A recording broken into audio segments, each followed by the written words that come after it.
Naisip mo na ba ano kaya mangyayari kapag parang nagkakontrahan yung utos ng Department of Justice at yung patakaran ng Korte Suprema, lalo na sa isang kaso ng droga? Oo nga, no? Tapos paano pa kung yung mismong desisyon ng mababang hukuman ng korte parang salungat pa sa dalawa? Yun, yan mismo yung pag-uusapan natin ngayon. Kasi may isang kaso, medyo naging viral to eh.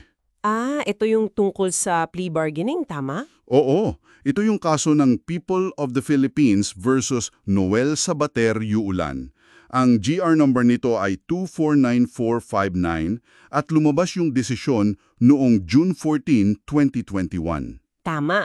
At ang misyon natin dito, bale, ay himayin talaga, no? Kung bakit ba nagkagulo dito sa plea bargaining aspect. At yung papel nung consent ng piskal, gaano ba kahalaga yon? Oo, tsaka yung relasyon ng mga circular ng DOJ, di ba kumpara sa mga rules ng Korte Suprema pagdating sa mga kaso ng droga.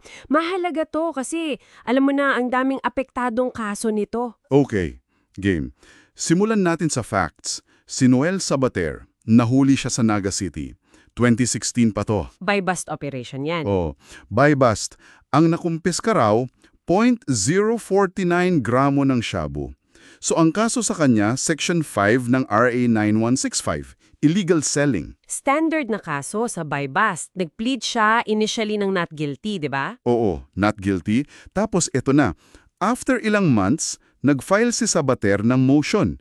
Gusto niyang mag-plea bargain. Yung hihingi ng mas mababang kaso. Tama. Ang gusto niyang akuin, Section 12 daw ng RA 9165. Ito yung possession of paraphernalia.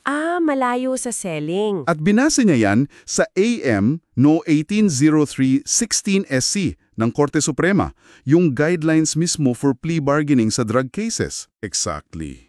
Pero dito na nagka-aberya. Kasi yung prosecution, Tumutol? oo, tumutol sila. Bakit daw?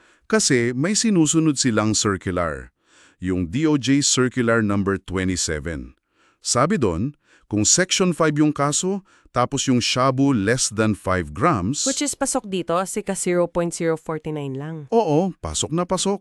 Ang pwede lang daw i-plea bargain ay Section 11, Paragraph 3.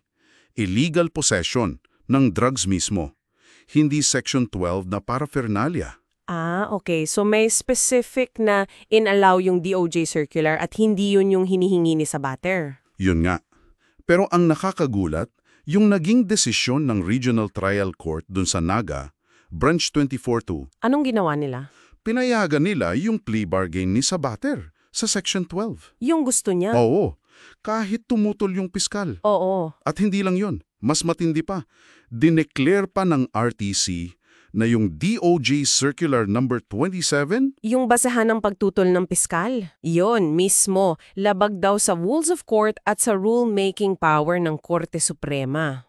wow, ang tapang ng RTC So hinatulan si Sabater under Section 12. Hinatulan siya under Section 12. Case closed na sana sa level ng RTC. Pero syempre hindi papayag ang gobyerno niyan. OSG umakyat sila. Tama. Ang Office of the Solicitor General nag-file ng petition for certiorari sa Court of Appeals. Ang argumento, grave abuse of discretion daw yung RTC. Makes sense. Pero ano nangyari sa CA? Na-dismiss. Ang sabi ng CA, huli na raw na-file yung petition, out of time na daw. Technicality. Parang ganun, nag-motion for reconsideration pa sila pero denied pa rin. Hay nako. Kaya ayon, Korte Suprema na ang bagsak. Korte Suprema na nga. So ang mga issue, una, tama ba yung CA na i-dismiss dahil late daw? Pangalawa, at ito yung pinaka-importante, tama ba yung RTC na i-approve yung plea bargain kahit walang consent ng piskal? At pangatlo, yung tanong kung labag ba talaga sa Korte Suprema yung DOJ Circular number 27. Oo. Yan yung tatlong malalaking tanong. So, ano ang sabi ng Korte Suprema? Unahin natin yung sa CA. Sabi ng SC, mali yung CA. Hindi dapat na-dismiss dahil lang sa technicality ng filing period. Kasi yung bilang daw ng 60 days para sa certiorari, dapat nagsimula nung natanggap yung pinal na judgment ng RTC. Yung hatol mismo. Oo, hindi yung naunang order na pumapayag pa lang sa plea bargain. Kasi yung judgment ang final. Tapos kahit pa sabihin nating may onting delay, sabi ng SC, isang tabi yan. Kasi yung mismong judgment ng RTC ay void. Balik tayo sa void judgment. Bakit naging void? Dito napapasok yung pangalawang punto, yung pinakamahalaga. Nagkamali raw talaga ang RTC nung pinilit nila yung plea bargain na wala ngang consent ang piskal. Kasi requirement yon sa rules of court. Sobrang linaw daw sa Section 2, Rule 116 ng Rules of Court. Kailangan ng consent of the offended party and the prosecutor. Dahil binaliwala to ng RTC, nagkaroon sila ng grave abuse of discretion. At kapag may grave abuse of discretion, Katumbas yon ng kawalan ng jurisdiksyon. Kaya yung judgment nila, void o walang bisa mula simula. so parang bulalang na naglaho yung hatol ng RDLC. Parang ganun nga, hindi siya nagkaroon ng legal effect. At pangatlo, yung issue sa DOJ Circular Number 27. Oo, anong sabi ng SC dito? Kinumpirma ulit ng Korte Suprema, gaya ng sinabi na nila dati sa kaso ng Sairi Vizenos, na yung circular na to ay hindi labag sa rulemaking power ng Korte Suprema. Hindi pala. Alang ang pwedeng gumawa. Okay, malinaw. So, ano ang final na hatol ng Korte Suprema sa kasong ito? Pinawalang bisang ng Korte Suprema yung desisyon ng Court of Appeals na nag-dismiss ng kaso at syempre, pinawalang bisa din yung void na hatol ng Regional Trial Court. Tapos, anong mangyayari kay Sabater? Ang utos, ibalik ang kaso sa RTC at ituloy ang paglilitis kay Noel Sabater para sa orihinal na kaso. Yung Section 5, illegal selling. Balik sa simula yung kaso niya for Section 5. Back to square one, kumbaga? Grabe, no? Ang layo ng narating, tapos balik sa umpisa. Ano yung mga key takeaways natin dito? Yung mga importanteng aral? Siguro 3 bagay ang pinakaimportante. Una, kahalagahan ng consent ng piskal. Hindi ito pwedeng baliwalain ng korte. Mandatory requirement yan sa Rule 116. Pag pinilit ng korte ang plea bargain ng walang consent, grave abuse of discretion yun. Malinaw yun. Pangalawa, Void judgment. Kapag ang hatol ay resulta ng grave abuse of discretion, para na ring walang jurisdiction yung korte. So void yung judgment. Walang bisa, hindi nagiging final, pwedeng questionin kahit kailan. importanteng konsepto yan. At pangatlo, DOJ Circulars versus SC Rules.